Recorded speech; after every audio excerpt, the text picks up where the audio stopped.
जय हिंद सभी को। आइए चौहान सर की क्लास में आप सभी का स्वागत है। और आज चौहान सर की क्लास में बात होती है मुगल साम्राज्य में बाबर। आज का टॉपिक रहेगा बाबर। बाबर के बारे में हम लोग विस्तृत जानकारी लेंगे। पॉइंट वाइज पॉइंट करके आपको सारी जानकारी दी जाएगी और इसमें कुछ पॉइंट आपको एग्जाम पॉइंट से आपको हाईलाइट करने हैं, क्योंकि वो पॉइंट आपके परीक्षा उपयोगी बहुत महत्वपूर्ण होने हैं। तो इसलिए वीडियो को एंड तक देखिएगा, चैनल पे बने रहिए। और जो लोग इस चैनल में नए हो, चैनल को लाइक करें, शेयर करें, सब्सक्राइब करना मत भूलें और साथ में नोट्स बनाते चलें और दिमाग खोल के बैठें। पॉइंट को अपने दिमाग में भी उतारते जाइए, कॉपी पे भी लिखते जाइए और अपने दोस्तों को भी शेयर करिए जो कंपटीशन की तैयारी कर रहे हैं। और जैसा कि पिछली क्लास में हमने आपको मुगल वंश के शासकों की सूची, कौन कौन शासक मुगल वंश में हुए थे, इनके बारे में आपको क्लास ली थी, आपको पढ़ाया था और वीडियो भी अपलोड है, आप वीडियो भी देखिए। और तो उसमें से पहला शासक आपका बाबर था, मुगल वंश का संस्थापक, भारत में मुगल सत्ता स्थापित करने वाला बाबर था। तो आज की क्लास में हम पूरे बाबर के बारे में डिस्कस करेंगे। जैसा कि आपको बाबर, हुमायूं, अकबर, जहांगीर, शाहजहां, औरंगजेब, औरंगजेब के बाद उत्तर मुगल काल शुरू हो जाता है, अंग्रेज आ जाते हैं। तो इसके बाद अंतिम मुगल शासक आपका बहादुर शाह जफर होता है, जिसको अंग्रेज निर्वासित करके रंगून भेज देते हैं। तो पहला शासक बाबर और अंतिम शासक बहादुर शाह जफर। तो मुगल वंश के शासकों की पूरी सूची आपको बता दी गई थी और वीडियो भी अपलोड है। जिन्होंने नहीं देखा वीडियो देखें और वहां से सारे शासक को नोट कीजिए। तो आज की क्लास में बात करेंगे बाबर। मुगल सत्ता भारत में स्थापित करने वाला बाबर था। और जो आपको बगल में उसके समय काल लिखा है 1526 से 1530 ईस्वी, ये बाबर का भारत में शासन काल था। 1526 से 1530 ईस्वी तक 4 साल बाबर ने भारत पर शासन किया। इसके बाद हुमायूं आए, कैसे आए वो हुमायूं में पढ़ेंगे। अब बाबर के बारे में थोड़ा सा पृष्ठभूमि, इसकी ऐतिहासिक पृष्ठभूमि देखते हैं, इसके बाद बाबर के बारे में चर्चा करेंगे। तो बाबर की ऐतिहासिक पृष्ठभूमि में पहले बाबर के पिता का नाम उमर शेख मिर्जा, पिता का नाम उमर शेख मिर्जा, माता का नाम कुतलुग निगार खां, कुतलुग निगार खां इनकी माता थी। अब बाबर का वंश, जो बाबर का जो पिता था उमर शेख मिर्जा, ये तैमूर वंश का था, तैमूर वंश का था। और इसका जो शासन था, ये एक फरगना रियासत थी, वहां का ये शासक था। फरगना रियासत का ये उमर शेख मिर्जा वहां का शासक था। जो ईरान, इराक, तुर्की के आसपास का क्षेत्र आता है वो फरगना रियासत में आता था, वहां का ये शासक था। और ये मिर्जा इनकी पैतृक उपाधि थी, याद रखिएगा। मिर्जा इसकी, उमर शेख ये कोई नाम नहीं, मिर्जा इनकी पैतृक उपाधि थी। इसलिए कहा पितृ पक्ष की ओर से जो बाबर था वो तैमूर वंश का 5वां वंशज और मातृ पक्ष की ओर से चंगेज खां का 14वां वंशज था। चंगेज खां का 14वां वंशज था। तो इसके जो बाबर के जो शरीर में जो खून दौड़ रहा था वो तैमूर वंश और मंगोल वंश, मंगोल वंश, क्योंकि चंगेज खां मंगोल वंश का था, तो दोनों वंशों का खून था। इसलिए अत्यधिक आक्रामक था ये, क्योंकि दोनों में आक्रमणकारी थे। तैमूर, तुर्की आए थे आक्रमण करने। इसके मंगोल, चंगेज खां भी भारत में आक्रमण किया और चंगेज खां का शासन चीन और मध्य एशिया तक में था। तो ये भी एक क्रूर वो था, आक्रमणकारी था, भारत पे आक्रमण किया। तो इसके रक्त में दोनों वंशों का खून था। फिर से देखिए, पितृपक्ष की ओर से तैमूर वंश का 5वां, मातृ पक्ष की ओर से चंगेज खां का 14वां वंशज था। और इसके खून में दोनों वंशों का खून था, इसलिए इसने एक मंगोल वंश, जो आगे चल के मुगल बन गया, और एक नए वंश की स्थापना की थी, जो चंगेज खां के दूसरे पुत्र के नाम पर चंगताई वंश रखा था। चंगेज खां के दूसरे पुत्र के नाम से एक नए वंश चंगताई वंश की स्थापना की थी। तो बाबर किस वंश से संबंधित है? चंगताई वंश की। एक नए वंश चंगताई वंश की स्थापना किसने की थी? बाबर ने की थी। इसके बाद बाबर का जन्म 14 फरवरी 1483 को मावरा उन नहर, फ्रांस आक्सियाना की एक छोटी सी रियासत फरगना में हुआ था। फरगना में हुआ था, जो कि उज्बेकिस्तान में पड़ता है, आज का उज्बेकिस्तान है, ये समझिए। तो समझिए, डेट भूलेंगे नहीं। बाबर का जन्म 14 फरवरी 1483 को मावरा उन नहर, ट्रांस आक्सियाना, उज्बेकिस्तान में, फरगना की रियासत थी, फरगना रियासत थी, वहां पे हुआ था। इसके बाद आते हैं इसके पिता की, 1494 में इसकी पिता की मृत्यु हो जाती। तब ये 11 वर्ष की अल्प आयु में, बाबर 11 वर्ष की, पिता की मृत्यु हो जाने के बाद 11 वर्ष की अल्प आयु में 1494 ईस्वी में ये फरगना की गद्दी पर बैठता है। फरगना की गद्दी पर बैठता है, फरगना का शासक बनता है। और फरगना का शासक बनने में या फरगना की गद्दी पर बैठने पर राज्याभिषेक किया जाता है। तो राज्याभिषेक, बाबर का राज्याभिषेक, फरगना का राजगद्दी पर बैठने पर बाबर का राज्याभिषेक उसकी दादी एहसान दौलत बेग ने किया था। एहसान दौलत बेग की सहायता से ये फरगना की गद्दी पर बैठा था। और या ये कह लो कि बाबर का राज्याभिषेक, फरगना में राज्याभिषेक बाबर का उसकी दादी एहसान दौलत बेग ने किया था। एहसान दौलत बेग ने किया था, ये इसकी दादी थी। इसके बाद नेक्स्ट, फरगना का शासक बनने के बाद इसके जो सगे संबंधी थे वो इसको वहां की परिस्थितियों में थोड़ा सा उलझाने, मतलब आक्रमणकारी इससे सिंहासन को, फरगना की रियासत को हथियाना चाह रहे थे, तो उसको परेशान करते थे। लेकिन उस क्रम पे इसने फिर भी क्या किया, इसने समरकंद को अपने चाचा से जीत किया। चाचा से युद्ध हुआ, थोड़ा सा लड़ाई झगड़ा हुआ, उसमें समरकंद को इसने अपने चाचा से प्राप्त कर लिया, जीत कर ली, चाचा से इसको प्राप्त किया। और इस फिर वो फरगना रियासत, तो उनकी शासक कहाँ का था, बाबर फरगना का था। फरगना से शासन करने वहां चला जाता, जीतने के बाद फरगना चला जाता, तो इसके समरकंद इसके हाथ से निकल जाता था, क्योंकि बताया विद्रोह करते थे वहां पे। तो 2 बार अधिकार किया समरकंद को, 2 बार इसने विजित किया, लेकिन दोनों बार ये इसके हाथ से निकल गया। दोनों बार ये समरकंद बाबर के अधीन नहीं रह पाया, अधिपत पे नहीं रह पाया। भाई फरगना चला जाता जीतने के बाद, तो ये यहाँ पे विद्रोह हो जाते, तो ये इसके हाथ से निकल जाता बार बार, दोनों बार निकल गया। इसके बाद और इसके विरोधी कौन थे ये समझिए, सफी वंश। विरोधी में इसके जो विद्रोही थे, विरोधी थे वो सफी वंश और उस्मानी वंश, ये 2 वंश इसके विरोधी थे। इसमें आपका उज्बेक सरदार शैबानी खां द्वारा बार बार पराजित होता था। ये उज्बेक सरदार शैबानी खां द्वारा बार बार इसका पराजित होता था, और अंततः इसने, किसने, शैबानी खान ने, भाई इसने 2 बार समरकंद को जीता, लेकिन दोनों बार इसके हाथ से निकल गया। लेकिन अंततः इसने, उज्बेक सरदार शैबानी खान ने अंततः बाबर को पराजित किया और समरकंद पर जीत हासिल की, समरकंद को अपने अधिकार में ले लिया और बाबर को वहां से भगा दिया। किसने, उज्बेक सरदार शैबानी खान ने बाबर को पराजित किया और बाबर को समरकंद से पूरी तरह से निष्कासित कर दिया, भगा दिया, और उस पर अधिकार किसका हो गया, शैबानी खान का। इसके बाद अब यहां से बाबर भारत आने की सोचता है। कैसे सोचना, देखो इस प्रकार मध्य एशिया में बाबर की बार बार पराजय, और उसके सगे संबंधी विरोध थे, उसके विरोध कर रहे थे, विद्रोही थे। इस प्रकार वहां पे उसकी विषम परिस्थिति उत्पन्न हो गई, और जो फरगना की रियासत थी, जो उसकी सेना थी, उसके वहां से जो आय प्राप्त होती थी वो पर्याप्त आय भी नहीं थी, जिससे वहां अपनी सेना का, अपने वहां का शासन का संचालन कर सके, अपने सेना का वो व्यवस्थित कर सके।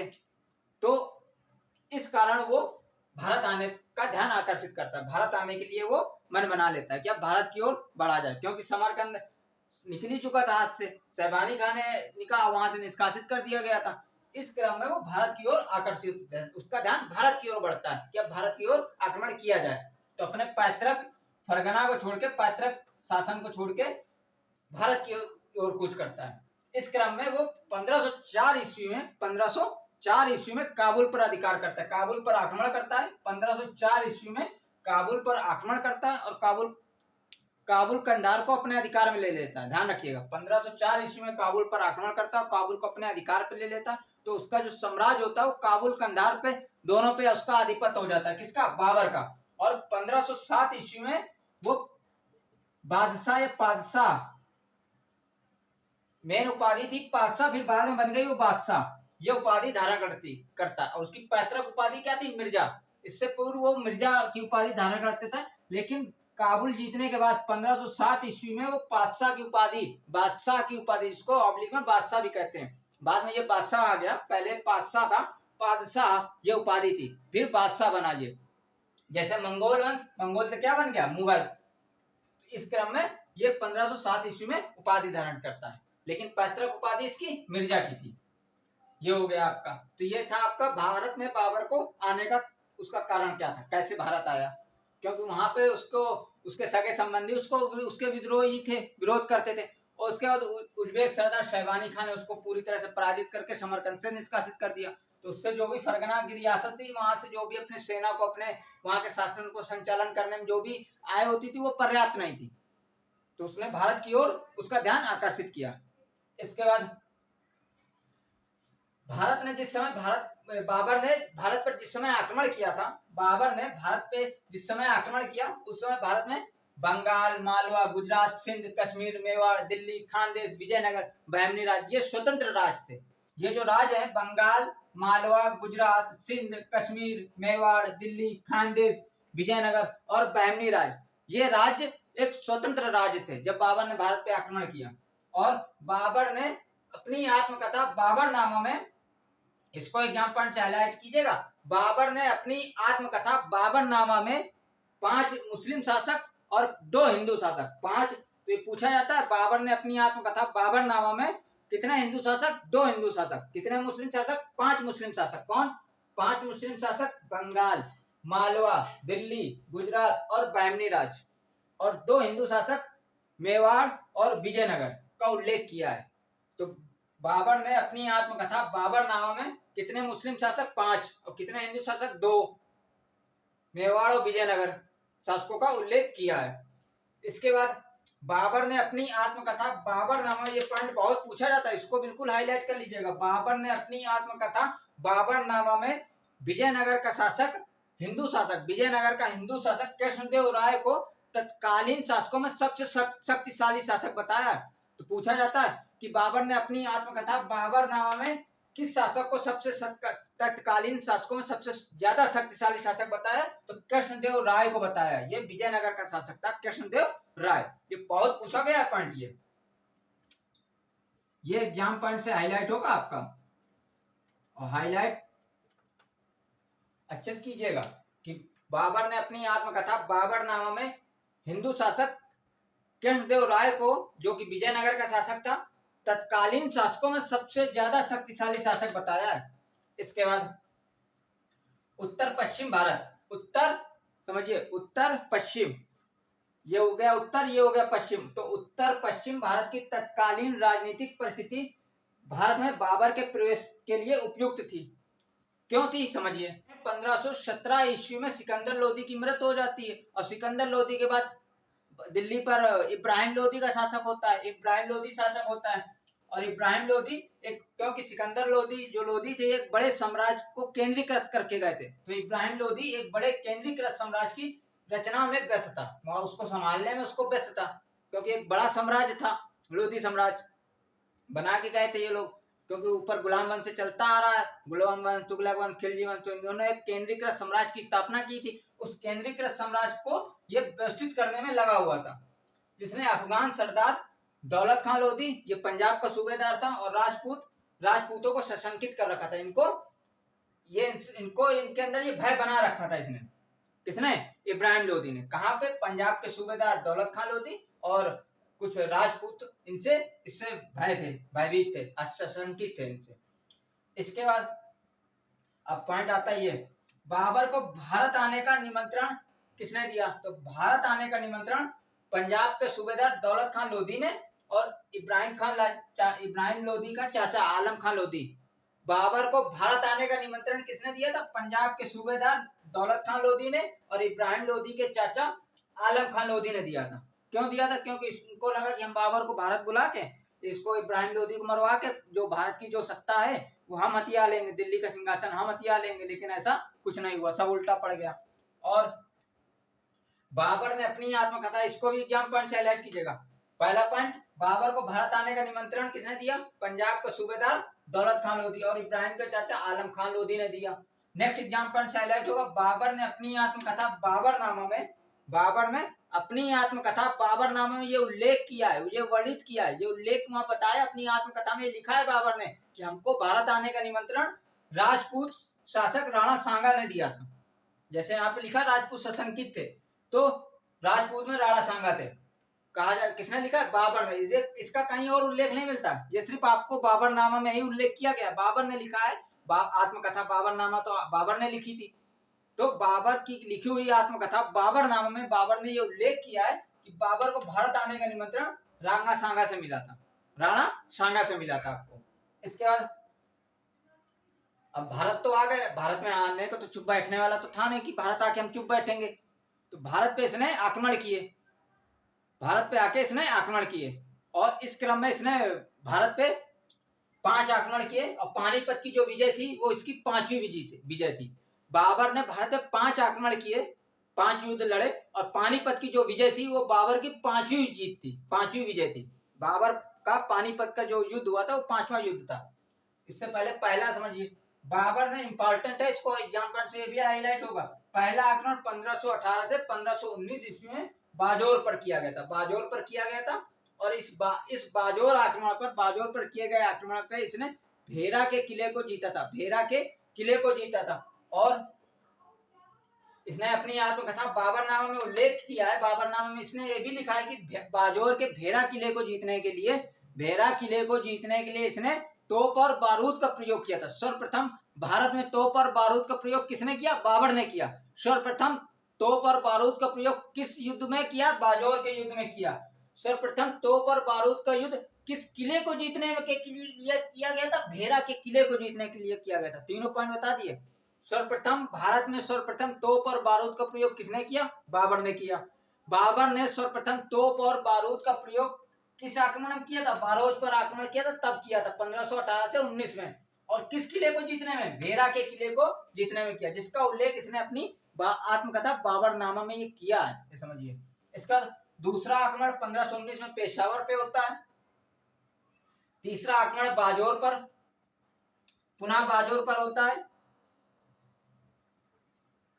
और बाजोर और सियालकोट पर अधिकार करता है। चौथा आक्रमण इसका लाहौर पेशावर पर होता है। और वहां पे लाहौर पेशावर और दीपालपुर पर, संपूर्ण पंजाब पर, लगभग संपूर्ण पंजाब पर इसका अधिकार हो जाता है। उसमें पंजाब का सूबेदार कौन था? दौलत खान लोधी था, जो भारत आने पर निमंत्रण दिया था। लेकिन बाबर के आने पर चौथा आक्रमण होता है और पंजाब, लाहौर पेशावर दीपालपुर और संपूर्ण पंजाब पर बाबर का आधिपत्य हो जाता है। इसके बाद पानीपत जो युद्ध था, पानीपत युद्ध इसका 5वां आक्रमण था। पानीपत का युद्ध बाबर का 5वां आक्रमण था। और यह पानीपत के मैदान में हुआ था और 21 अप्रैल 1526 को हुआ था। इब्राहिम लोदी और बाबर के बीच हुआ था। यह इसका 5वां आक्रमण था। पानीपत का आक्रमण इसका 5वां आक्रमण था, जो इब्राहिम लोदी और बाबर के बीच होता है। बाबर की पानीपत की जो युद्ध थी वो आपकी 5वीं युद्ध थी, 5वीं विजय थी। पानीपत का जो युद्ध था वो बाबर की 5वीं विजय थी। जैसा कि आपको बताया, पहले के 4 आक्रमण कहां पे किए, कैसे किए। अब बात करेंगे पानीपत का। पानीपत का युद्ध 21 अप्रैल 1526 ईस्वी को बाबर और इब्राहिम लोदी, बाबर की सेना और इब्राहिम लोदी की सेना पानीपत के मैदान में आमने सामने होती है, इसलिए इसे पानीपत का युद्ध कहा गया। पानीपत में, हरियाणा में है, पानीपत के मैदान में इब्राहिम लोदी, क्योंकि उस समय दिल्ली पर, भारत में दिल्ली पर अफगान का लोधी वंश का शासन था। लोधी वंश में शासक कौन था? इब्राहिम लोदी। तो इब्राहिम लोदी से बाबर की सेना, बाबर और बाबर की सेना का आमना सामना होता है पानीपत में। तो 21 अप्रैल 1526, तिथि को याद रखिएगा, बहुत पूछी जाती। पानीपत का प्रथम युद्ध कहा गया है, क्योंकि 3 युद्ध हुए तो इसलिए इसको प्रथम युद्ध, पानीपत का प्रथम युद्ध किसके बीच? बाबर की सेना और इब्राहिम लोदी की सेना। बाबर और इब्राहिम लोदी अफगान, ये इब्राहिम लोदी अफगान था। 21 अप्रैल 1526 को। और इब्राहिम लोदी के साथ ग्वालियर का शासक विक्रमजीत भी युद्ध में मारा गया था। इब्राहिम लोदी युद्ध में मारा जाता है और इब्राहिम लोदी के साथ ग्वालियर का शासक विक्रमजीत भी युद्ध में मारा जाता है। दोनों मारे जाते हैं। और इसको एग्जाम पॉइंट आपको जल्दी मिलना नहीं है, इसलिए इसको हाईलाइट मारिएगा बिल्कुल, क्योंकि जो इब्राहिम लोदी था, दिल्ली सल्तनत का एकमात्र जो शासक था इब्राहिम लोदी, जो युद्ध के मैदान में मारा गया, युद्ध करते हुए युद्ध के मैदान में, युद्ध क्षेत्र में मारा गया। दिल्ली सल्तनत का एकमात्र शासक था इब्राहिम लोदी। क्योंकि इसके पहले जितने भी दिल्ली सल्तनत के शासक हुए वो किसी बीमारी से कैसे मर गए, लेकिन युद्ध क्षेत्र में युद्ध करते हुए दिल्ली सल्तनत के शासक के इब्राहिम लोदी से पहले कोई भी शासक युद्ध क्षेत्र में युद्ध करते हुए नहीं मारा गया। तो दिल्ली सल्तनत का एकमात्र शासक था इब्राहिम लोदी, जो युद्ध स्तर पर, युद्ध क्षेत्र में युद्ध करते हुए मारा गया, इब्राहिम लोदी। और इसके साथ ग्वालियर के शासक विक्रमजीत भी मारा गया था युद्ध में। इस प्रकार पानीपत का जो युद्ध था उसमें जीत किसकी होती? बाबर की जीत होती है। पानीपत, आप समझिएगा, पानीपत विजय के बाद, पानीपत युद्ध में जीत जाने के बाद बाबर ने काबुल के प्रत्येक निवासी को एक चांदी का सिक्का, सभी को, काबुल के जितने निवासी थे सबको एक चांदी का सिक्का भेंट किया था। और उस चांदी के सिक्के को शाहरुख कहा जाता था। उस समय मुगलों में चांदी के सिक्के को शाहरुख नाम था। और काबुल के निवासियों को दिया था, प्रत्येक निवासी को एक चांदी का सिक्का शाहरुख भेंट किया था, उपहार दिया था कि पानीपत हमने जीत लिया, पानीपत का युद्ध जीत लिया।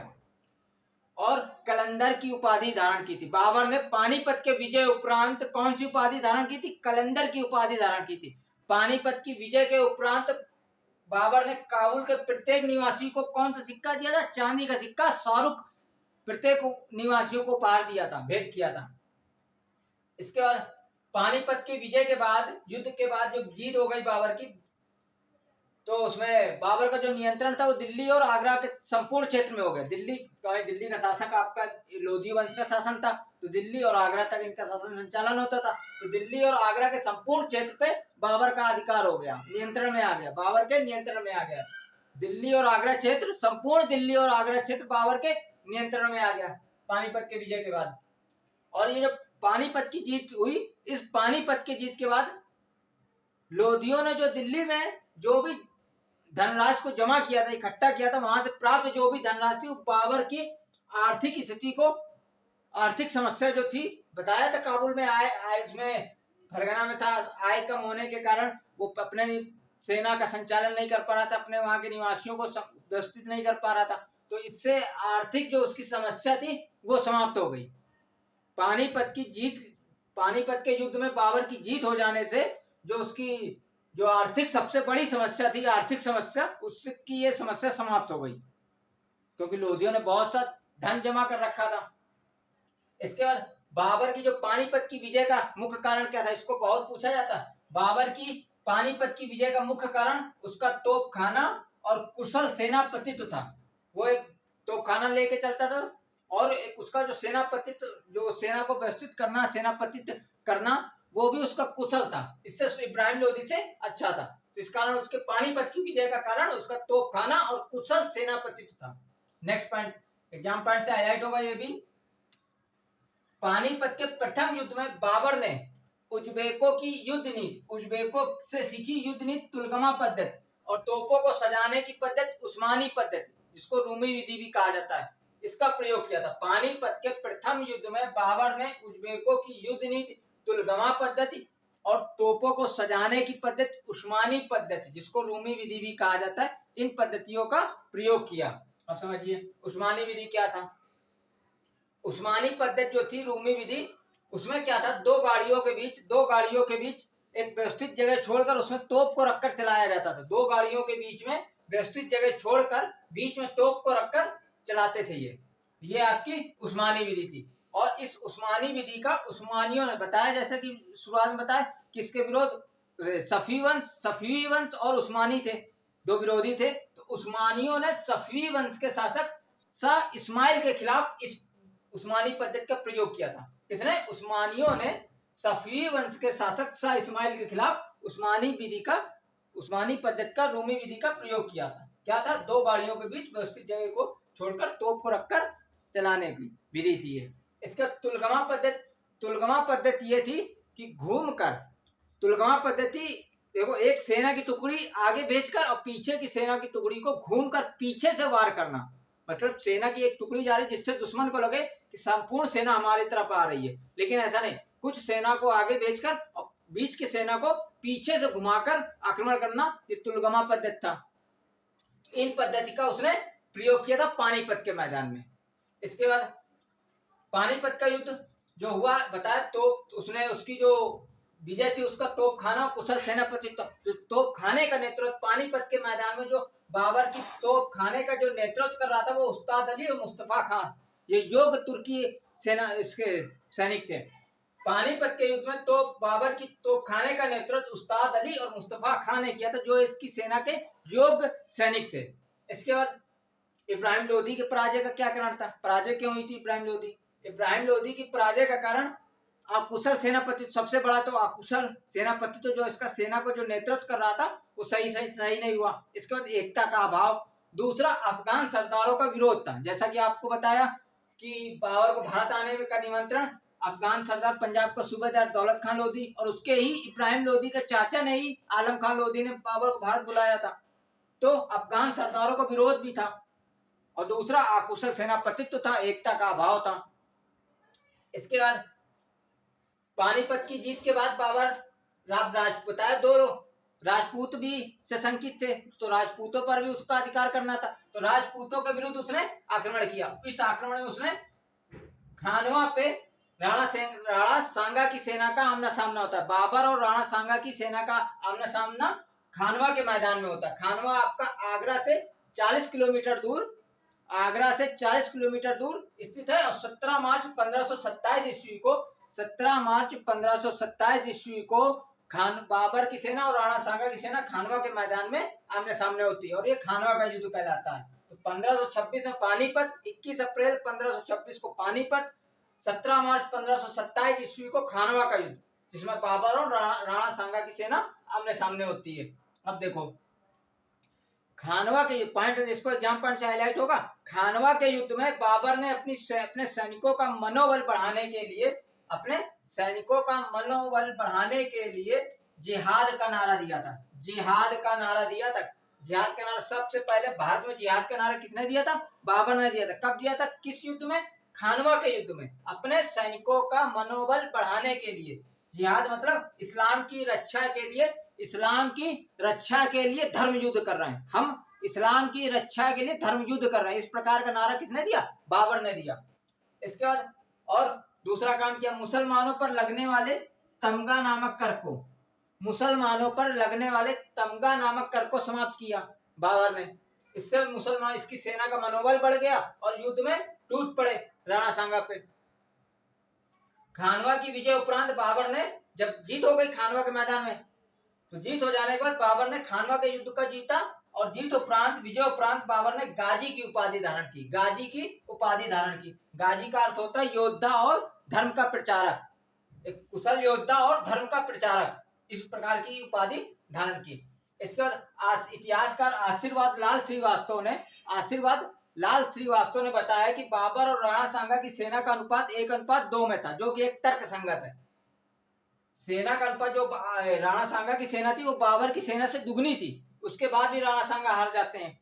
और इस युद्ध में अपने क्योंकि खानवा के युद्ध में बाबर ने अपने सैनिकों का मनोबल बढ़ाने के लिए जिहाद का नारा दिया, इस्लाम की रक्षा के लिए धर्म युद्ध कर रहे हैं, इस प्रकार का नारा दिया। और मुसलमानों पर लगने वाले तमगा नामक कर को समाप्त कर दिया। ये कर लगता था मुसलमानों पर, इस कर को भी समाप्त कर दिया।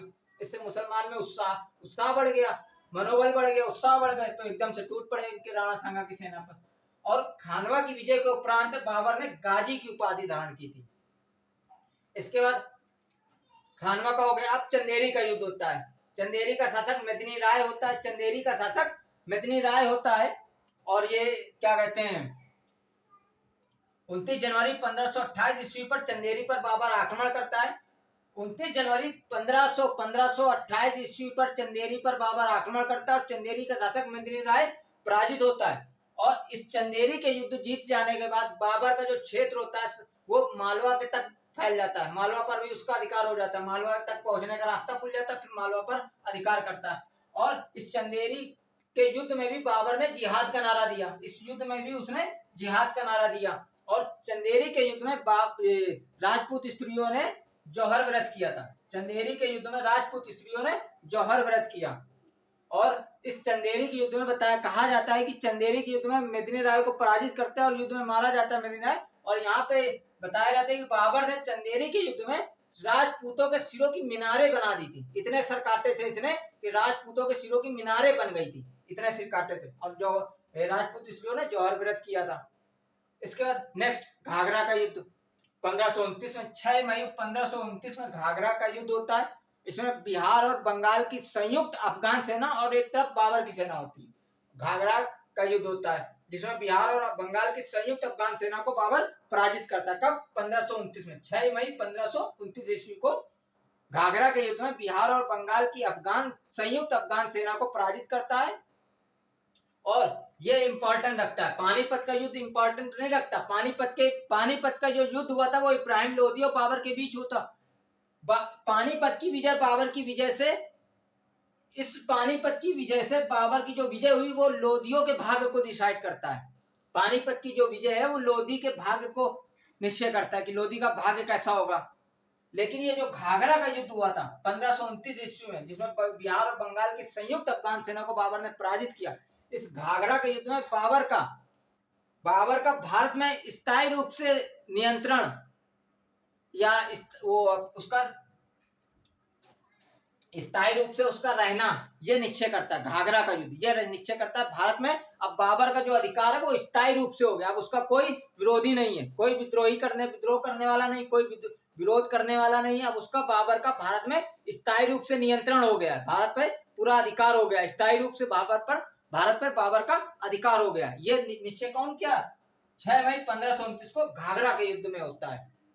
और इस युद्ध में जीत जाने के बाद बाबर का जो साम्राज्य होता है वो सिंध से लेकर बिहार तक, हिमालय से लेकर ग्वालियर तक फैल जाता है। क्योंकि ये यहाँ पे मेदिनी राय पे जब यहाँ आक्रमण करता है, मालवा तक उसका क्षेत्र हो जाता है, ग्वालियर पे भी अधिकार करता है। धौल जब राणा सांगा पे होता है युद्ध, यहाँ पे खानवा का युद्ध राणा सांगा के साथ, तो जीतने के बाद वो धौलपुर, ग्वालियर यहाँ पर भी इसका अधिकार हो जाता है। तो इसी प्रकार घाघरा के युद्ध पर जीत जाने के बाद बाबर का जो साम्राज्य होता है सिंधु से लेकर बिहार तक और हिमालय से लेकर ग्वालियर तक फैल जाता है, ग्वालियर तक फैल जाता है। तो फिर से एक बार देख लो, पानीपत का युद्ध 1526 में, खानवा का युद्ध 1527 में, इसके बाद ये क्या कहते हैं आपका चंदेरी का युद्ध 1528 में, और घाघरा का युद्ध 1529 ईस्वी में, 1529 ईस्वी में। ये 4 युद्ध हुए भारत में। और इसका समय काल इसीलिए रखा है क्योंकि भारत पर जो इसका जो साम्राज्य था वो 1526 में स्थापित होता है पानीपत के युद्ध के बाद, क्योंकि ये आक्रमण करता है। और घाघरा के युद्ध के बाद बाबर का भारत में स्थायी रूप से नियंत्रण हो जाता है, कोई विरोध करने वाला नहीं बचता है, सबको समाप्त कर देता है ये। इसके बाद 26 दिसंबर 1530 ईस्वी में बाबर की मृत्यु हो जाती है। 26 दिसंबर 1530 ईस्वी में बाबर की मृत्यु हो जाती है और इसको आगरा में नूर अफगान, जो वर्तमान में आधुनिक आराम बाग के नाम से जाना जाता है, दफनाया जाता है। बाबर को आगरा में नूर अफगान, जो वर्तमान में आधुनिक में नूर आराम बाग के नाम से जाना जाता है, वहां दफनाया जाता है। इसके बाद शेरशाह सूरी के काल में इसकी बेगम के द्वारा इसके अस्थियों को इसके द्वारा चुने हुए काबुल में बाग बाबर, इसने काबुल में एक बाग बाबर बना रखा था। और इसकी बेगम के द्वारा, किसके शासनकाल में? शेरशाह सूरी के शासनकाल में बाबर की अस्थियों को इसकी बेगम के द्वारा काबुल में बाग बाबर में पुनः दफनाया जाता है, पुनः उसका वहां पे दफनाया जाता है। ये बाबर ने अपने यहाँ पे एक जगह बना रखी थी काबुल में, बाग बाबर।